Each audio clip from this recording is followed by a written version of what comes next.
বসন্তপুর গ্রামের সকালটা অন্যরকম। তালগাছের ছায়া, পাখির ডাক আর মানুষজনের নিস্তব্ধ সকালে কচি রোদের আলো।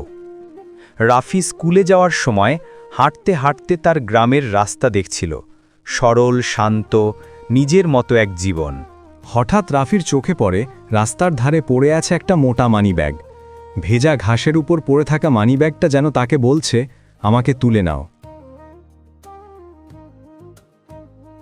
এটা কার আবার? রাফি বাড়ি গিয়ে দাদুকে মানিব্যাগ দেখালো। দাদু ছিলেন খুবই জ্ঞানী এবং সম্মানিত লোক।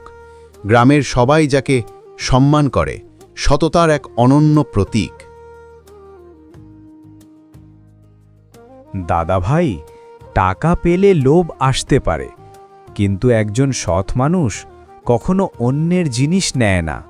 প্রথমে মানিব্যাগ খুলে দেখো কোনো পরিচয় আছে কি না। রাফি মানিব্যাগ খুলে দেখল। মানিব্যাগে অনেক টাকা, কিছু কার্ড আর রবি মিয়ার এনআইডি কার্ডও রয়েছে।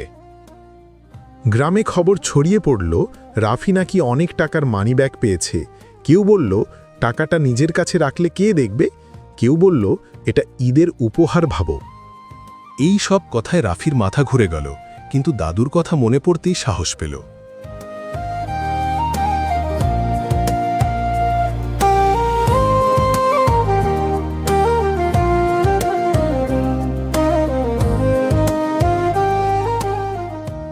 দাদুকে সঙ্গে নিয়ে রাফি বের হল পাশের শিমুলপুর গ্রামে রবি মিয়ার সন্ধানে।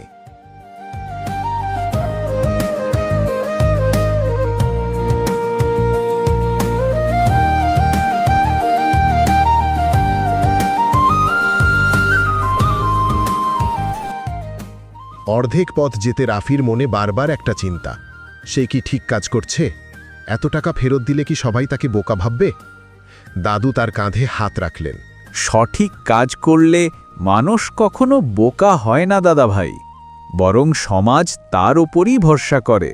দাদা এক দোকানদারকে জিজ্ঞাসা করলেন, রবি মিয়ার বাড়িটা কোথায়? আর দোকানদার বলল, রবি মিয়ার এই বাজারেই দোকান আছে। অপরদিকে রবি মিয়া রীতিমতো দুশ্চিন্তায়, তার ব্যবসার টাকা হারিয়ে গেছে। সে খুবই দুঃখ প্রকাশ করছে, এই আমি কি করলাম? ঠিক তখনই রাফি আর দাদু তার সামনে দাঁড়ালো। চাচা, দেখেন তো এটা আপনার মানিব্যাগ কিনা? হ্যাঁ হ্যাঁ, এটা তো আমারই মানিব্যাগ। কোথায় পেলে বাবা? তুমি হয়তো জানো না, দোকানের সমস্ত মালামালের টাকা এর মধ্যে, আর গুরুত্বপূর্ণ কাগজপত্র এর মধ্যে রয়েছে। এরপর দোকানদার রবি মিয়া তার মানিব্যাগ চেক করল। সব টাকা ঠিক আছে এবং দেখল সব কাগজপত্র ঠিকঠাক মতো আছে। বড় বিপদ থেকে রক্ষা করলে বাবা। মানিব্যাগটা না পেলে পথে বসে যেতাম। তারপর দোকানদার তাকে কিছু উপহার দিতে চাইল, কিন্তু রাফি কোনো উপহার নিল না। চাচা, আমাকে কিছু দিতে হবে না। আপনার মানিব্যাগ ফেরত দেওয়া আমার দায়িত্ব ছিল। আমি আমার দায়িত্ব পালন করেছি। আমার জন্য দোয়া করবেন। তারপর দাদা এবং নাতি বাড়ি ফিরে যাচ্ছে। রবি মিয়া পুরো গ্রামে গল্পটা বলে বেড়াল।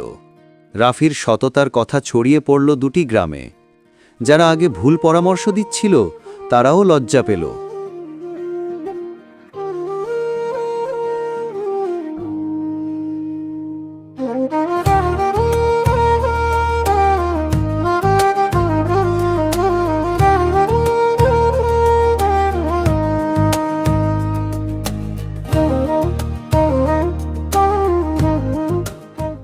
একটা মানিব্যাগ শুধু টাকা নয়, একটা পরীক্ষা।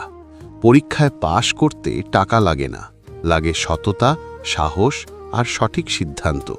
সেই ছোট্ট রাফি বড়দের শেখালো, অন্যের সম্পদে চোখ না রেখে নিজের বিবেককে শক্ত করাই সবচেয়ে বড় শিক্ষা।